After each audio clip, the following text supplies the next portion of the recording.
ውድና የተከበራችሁ ውድ የሆናችሁ የኔ ቤተሰቦች እንዴት ናችሁ? ሰላም ናችሁ? ሰላማችሁ በያላችሁበት ያም ዳርቻ ሰላማችሁ ብዙ ትርፍ ይበል እያልኩኝ ዛሬም እንደተለመደው በአዲስ ነገር መጥቻለሁ።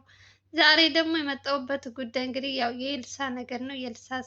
ስለ ኤልሳ መቼም ብዙዎቻችሁ ስልችት ያለቻችሁ የእሷ ነገር ልዑልም ማቆሚያ ያጣበት እረፍት ያጣበት የኤልሳ ችግር ነው። የዛሬው ደግሞ እንግዲህ ልጅቷ እኔ ግን ይቅርታ አድርጉልኝና እኔ አንዳንዴ የሆነ ነገር ሆናለች ይቺ ልጅ ከጤናዋ አይደለም እያልኩኝ ነው።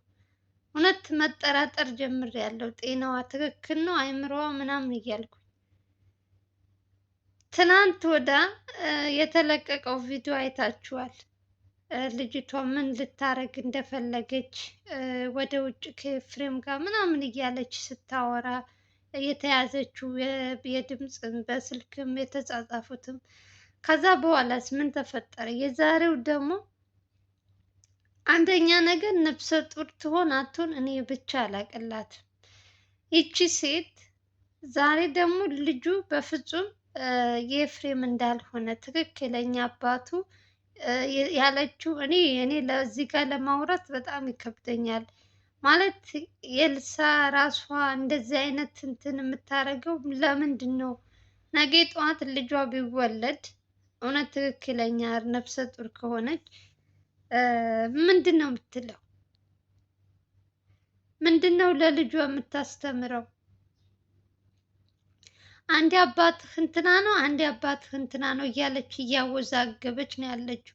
ለእሷ አሁን በጣም በእሷ ቤት በጣም እንትን የሆነች መስሏታል። ግን ውርዴትና ቅሌቷን እየተኮናነበች ነው። ቪዲዮቿ ይቀመጣሉ ለታሪክ። ልጆቿ ወደፊት ሲያዩት በጣም የሚያሳፍር ነገር ነው እየተናገረች ያለችው። የምታፍርበት ሰው እንዴት ነው ልዑል ለአጎቷ እየደከመ እየለፋ ያለበትን እንትን እየፈለገ እሷ ደግሞ ከጀርባ እየሆነች አባቷ ማን ነው አጎቷ በፍጹም ልዑል ፈልጎ እንዲያገኘው አትፈልግም። ለመጀመሪያ ጊዜ ያየዋት ከጀርባ ይህን አጎቷ ኦሬዲ ማን ነው ኤፍሬም የተባለው ሰውዬ እንዳገተው እሷ በደንብ ታውቃለች። ልክ ልዑል የሆነ ነገር አገኘ ተብሎ እዛ ቦታ ሲሄድ እሷ ደግሞ በጎን ሌላ ነገር ትላለች። ጉዳዩን ያን ሰውዬ ትቶ የዛን ጉዳይ ትቶ ልዑል ወደ እሷ እንዲሄድ ነው የምትፈልገው። እና ከጀርባ ሆና እየጎተተች ይሄን ልጅ ሌላ ስራ እንዳይሰራ የያዘውን እንትን እንዳይጨርስ በጣም ምን እያሰበች እንደሆነ ምን እንደምታረግ ትናንት ዕለት ኤፍሬም ነው አባቱ ብላ ለገዛ አባቷ በቃል እናንተ ተመልካቾች አይታችኋል። ልዑልም በተቀመጠበት አባቷን ባለበት የልጅ አባት ኤፍሬም ነው ብላለች። ዛሬ ደግሞ የልጅ አባት ኤፍሬም አይደለም። ነገስ ቆይታ ደግሞ የልዑል ልጅ ነው ማለት በምን እናምናለን እኛ? ዛሬ የኤፍሬም ልጅ አይደለም ካለች ከዛ ቆይታ ደግሞ የልዑል ነው ትላለች። ሰው እንዴት ነው አጎቱ እየተሰቃየ ያየች አባቷ በወንድሟ በመጥፋቱ በጣም እንትን እያዘነ እያየች አረ ምን አይነት አረመኔ ምን አይነት እንትን ምን አይነት አስተሳሰብ እንደምታስብ አላውቅም። ጋይዝ ኦሬዲ ያሰቡት ከመስፍን ማን ነው መስፍን አልኩኝ ከኤፍሬም ጋር ሆነው የሚያስቡት ነገር እያንዳንዱ ነገር እየከሸፈባቸው ነው። እያንዳንዱ በስልክ የሚከታተሏታል የልዑል ሰዎች በአካልም ስትወጣ እያንዳንዱ ሰከንዷን ይከታተሏታል። ይህ ሁሉ ነገር ካዩባት ካወቁባት በኋላ ልጅቷ አይኔን ላፈር በቃ ሰው ስህተቱን አምኖ የሆነ ችግሩን እንትን ብሎ ከተነገረው እንዴት ነው ሰው ልጅ ከስህተቱ የማይማረው? ጎበዝ የፈለገው ነገር ቢሆን የፈለገው እንትን ቢመጣ ይሄ ጉዳይ እንደዚህ አይደለም ከተባለ ትቶ እኮ የራሱን ህይወት ይኖራል። ወይ የልዑል ህይወቱን እንዳይኖርበት ወይ እሷ ትክክለኛ ህይወት እንዳትኖር ዝም ብላ ምስቅልቅልቅል እያደረገች በየሰከንዱ በየእንትኑ አዳዲስ አጀንዳ እያመጣች ማንም የማንም ልጅ ይሁን እኛ አይመለከተንም፣ እሷ ትጨነቅበት። እኔ እኮ ልዑል አንዳንድ ጊዜ በጣም ነው እንትን የሚለኝ ታውቃላችሁ። ለምንድን ነው ይችን ሴት ይዞ ፊት ለፊቱ እየመጣች እንደዚህ አይነት ነገር እንትን እያለች ለምንድን ነው ለፍርድ ለምን እኔ ቅጣቷን እንደማታገኝ አላውቅም። በሰላም እየተንቀሳቀሰች በእሷ ምክንያት የሰው ነፍስ ጠፍቷል፣ በእሷ ምክንያት ሰው ተወግቷል። እሷ ግን አሁንም ሞር ይሄንን አባት ምናምን የሚለውን ከማለቷ በፊትም ውጭ ሀገር ለመሄድ እንደዚህ እያሉ ምናምን እያሉ የሚጻጻፉትን እንግዲህ እንዲሁም በአካል እየተገናኙ የሚያወሩትን እየተከታተሉ የልዑል ሰዎች በምትሄድበት ሁሉ የእሷን እንትን እያዩ ነው፣ እየተከታተሏት ነው። ከማን ጋር እንደምትውል ከማን ጋር ሄዳ እንትን እንደምታቀብል ልዑል ጋር ንጹሕ ሴት ምስኪን መስላ ትቀርብና ከጀርባ ደግሞ ልዑልን ከባድ እንትን ውስጥ የከተተችው ነው ያለችው። አንደኛ ልዑል በደግነቱ በዋህነቱ አጎትየው የተባለውን እንግዲህ ከየት እንደወሰዱት ከአዲስ አበባ አውጥተው የት እንደወሰዱት እሱን እያፈላለገ ባለበት ሰዓት ነው እንደዚህ የምታደርገው። ከትናንት ወዲያም እንግዲህ አይታችኋል። አባት ሳይሞት ሞተ ተብሎ ያልሆነ ወሬ እየተወራ የነበረውን ይህን ሁሉ እንግዲህ ልዑል እየተቋቋመ እያንዳንዱን በውሸትም በእውነትም የሚያወሩትን እየሰማ እያስተናገደ ነው ያለው። በአንድ በኩል ደግሞ የልሳ የምትባል መቀርሳ ነገር አለች። የሰው ልጅ እኮ የሆነ የሚራራ የሆነ የሚሳሳልሽ የሆነ የእናቷ ህመም ሳያስጨንቃት የአባቷ ህመም ሳያስጨንቃት፣ እሷ ግን ሙሉ በሙሉ የሚያስጨንቃት የአባቷን ውርስ መውሰድ። ኤፍሬም የተባለው ሰውዬ ሙሉ በሙሉ የአባቷን እንትን ወስዳ ለእሱ ለመስጠት ዝብር አደረጋት። የሆነማ ድግምት ወይ የሆነማ አለባት እንጂ ልጅቷ በጤናው አይደለችም። ከራሷ ጋር ሆና እንደዚህ አይነት ነገር ትሰራለች ብዬ በፍጹም አላስብም። ምክንያቱም ኤልሳን እኔ በደንብ ስለማውቃት ነው። ከዚህ በፊት በደንብ አውቃታለሁ እኔ። ሰው በትንሽ ቀን ሰው ይቀያየራል።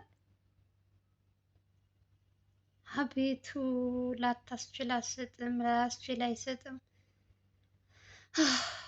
በጣም ትዕግስተኛ ነው ልዑል፣ በጣም ትዕግስተኛ። እልሁን ሁሉ እያስጨረሰችው ለምንም ነገር የማይበገር ልዑል። እንዴት አይነት ልብ ነው ያለ ግን! እኔ እኮ እዚህ ጋር የእሷን ቪዲዮዎች ልክ ለኤልሳ እንደዚህ ያደረገች ስባል በጣም የምናደደው በጣም ለልዑል እኔ ተናደድኩ። ልዑል ግን በቦታው ሆኖ ይህ ሁሉ ነገር እያስተናገደ ነው ያለው። የኤልሳን ውሸት የኤልሳን እንትን እየሸፋፈነላት ነው ያለው። ይቺ ልጅ መጨረሻዋ ምንድን ነው ጎበዝ? ይዛን እኮ ሙሉ በሙሉ ገደል ልትገባ ነው። በቃ እሷን አምናችሁ እንትን ካላችሁ አለቀላችሁ። ትናንት ዕለት ልሞትልህ የልጄን አባት ያለ ልጄ አባቱ ማሳደግ አልችልም፣ አባቱ ጋር ነው ፍቅር አግኝቶ ማደግ ያለበት እያለች፣ ዛሬ ደግሞ የኤፍሬም ጓደኛ የእሱ ልጅ ነው ነው የምትለው። እንግዲህ ዛሬ የልጁ አባት ይሄ ነው ብላለች። ነገ ደግሞ ልዑል ነው ያለ ማለቷ ምንም አይነት ማስረጃ የላችሁ። ምንም ታላችሁ። እኔ የእሷ እንትን ደግሞ በጣም እየገረመኝ ነው። ሰው ልጅ 9 ወር ስንት ወር ምናምን ነው እንትን የሚለው፣ እሷ ደግሞ በየጊዜው እየቀነሰች። ታመምኩኝ ወገን፣ ታመምኩላችሁ። የእሷ ነገር እኔ ለልዑል ነው ያዘንኩት። እሷ የራሷ ጉዳይ ነው። እሷ በገባችበት ችግር እንደምትወጣ ትወጣለች። ልዑል ግን በማያውቀው መሀል ላይ እያስገቡ ጥሩ ሰው እየመሰለች በደካማ ጎኑ እየገባች ልዑልን በጣም ያልሆነ ችግር ውስጥ እየከተተችው ነው ያለችው። የኤልሳ ነገር ማብቂያው መቼ እንደሆነ አላውቅም። ምን አለ ማነው ስሙ እንትና ኑሮ በሆነ በእናታችሁ በቃ አሁን ላይ እሱን ተመኘሁት፣ ቴዲ ማለት ነው። ከጎኑ እሱ ሆኖለት በሆነ በቃ እንደዚህ እየተጫወተችበት ያለችው ብቸኝነት እንዲሰማው እያደረገች ያለችው ኤልሳ መጨረሻዋን ምን እንደሚሆን አናውቅም። የሰው ልጅ መጨረሻው አይታወቅም። ዛሬ ያልሽው ነገ ይጠፋል። ኤፍሬም የተባለው ሰውዬ አብሯት ላይዘልቅ ይችላል። ሰው ቤተሰቡን ተመርቆ በተለይ አባቷ ለእሷ ሲል ስንት ነገር እያደረገላት ያለው አባቷ እርግፍ አድርጋ ትታ እንደዚህ ስትቀያየርባቸው ከባድ ነው። ለእነሱም ለመፍረድ ከባድ ነው ጎበዝ። እኔ የእሷ ልጅ እንትና ሆነ እንትና ሆነ ማን ሆነ አይዶን ነው አይመለከተኝም። ግን በጣም የምትገርመኝ ነገር ቢኖር ትናንት ዕለት ከኤፍሬም ውጭ ሌላ ሰው ጋር መኖር አልፈልግም ስትል የነበረች ሴት ዛሬ ደግሞ የአባቱ ኤፍሬም አይደለም ብላ ያልሆነ ጥያቄ ያልሆነ እንትን እያለች ሰዎችን ወጥመድ ውስጥ ለማስገባት ስትፈልግ ውጭ ሀገር ሊሄድ ነው እያለች ሳትፈልግ ደግሞ ልዑል አንደኛ ነገር የልዑልን ጥፋት ዝም ብላችሁ ካያችሁት ትቶ የእሷን ጉዳይ ሌላ ነገር እንትን ማለት ነበረበት። የእነሱን የተባለ እንትን እርግፍ አድርጎ ትቶ በቃ እንደ ድሮ እንደሚሰራው ሌላ ሰው እንትን መርዳት ካለበት እና ለማንኛውም ጋዝ እንግዲህ የትንፍጩ ዱቄቱን አምጪው ነው ማየትኝ። ማንም ይሁን አባቱኛ አያስጨንቀንም። እንግዲህ እሷ ራሷን ትትበልበት። እሷ ናት ያረገዘች፣ እሷ ናት። እኔ እንደውም እኮ ያረገዘች አይመስለኝም። እናንተ እየቀለደች ነው ያለችው በሰው ላይ። ወይኔ መጨረሻዋ ምን እንደሚሆን መጨረሻዋን ያሳየኝ ኤልሳን። እንዲህ ቀልዳ መጨረሻዋ ምን ውስጥ እንደምትሆን ምን እንደሚገጥማት አላውቅም። ኧረ አንዳንዴ ግን ግፍ ጥሩ አይደለም እውነት። በወንድ ልጅ እንደዚህ መጫወት፣ በተለይ በልዑል መጫወት። አንበሳ ምንድነው አንበሳ ሲያረጅ የንብ መጫወቻ ይሆናል አለ። ትጫወትበት እንግዲህ ምን ማድረግ ይቻላል። እኔ ምንም ከድሮም ገና ከድሮ ሀ ብሎ እርጉዝ ከተባለ ቀን ጀምሮ አላመንኳትም ነበር። እንደውም እኔ እስካሁን ስከራከር የነበረው ከአንዳንድም የሚያወሩትን ስሰማ ነፍሰ ጡር እንዳልሆነች ነው። ግን በፍጹም የኤፍሬም ልጅ ይሆናል አይሆንም የሚለውን እኔ አንድ ቀን አላሰብኩትም። አባቱ ኤፍሬም ነው ብዬ ነው በቃ እንትን ያልኩት። እሷ ግን ያው ኦልሬዲ ዲኤንሲ መመርመር ይችላሉ። ከዛ በኋላ እንግዲህ ውጤቱ ትክክለኛ ውጤቱ አባትየው ማን ነው የሚለውን እድሜ ለቴክኖሎጂን በሱ ማጣራት ስለሚችሉ ችቅሌታም ሴትዮ መጨረሻዋም እንደሚሆን አብረን እናያለን። ከዚህ ሁሉ ድራማ ውስጥ ግን ልዑልን ብታወጣው ደስ ይለኛል። ልዑል ደግሞ ከእነሱ አይጠፋም። ለምን እንደሆነ አላውቅም። በቃ የሆነ እንትን ሲል እነሱ ጋር ነው ሮጦ እሱ ጋር ነው። አዲስ ነገር አለ ሲባል ሮጦ። እኔ አንዳንዴ እፈራለታለሁ። ወጥመድ አዘጋጅተው ቢጠብቁ ትላለሁ።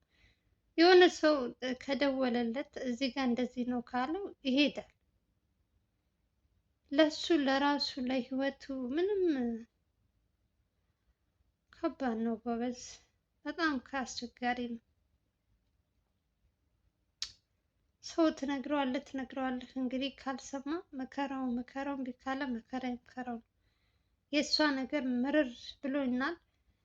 እንግዲህ ልዑል እስከሚሰለቸው ድረስ ይጋፈጣል። ሲሰለቸው እንግዲህ ልክ እንደኛ ሲተዋታል ማለት ነው። ምንም ማድረግ ስለማንችል እኛ እስካሁን ድረስ ብዙ ነገር አየነን፣ እንዳላየን እንደሰማን ዝም አላለፍንን። እሷ ግን ምንም ነገር ሳይመስላት አሁንም በድፍረት እየተናገረች ነው ያለችው። ነገ ጧት ልጇ ሲያድግ ምን እንደሚላት አላውቅም።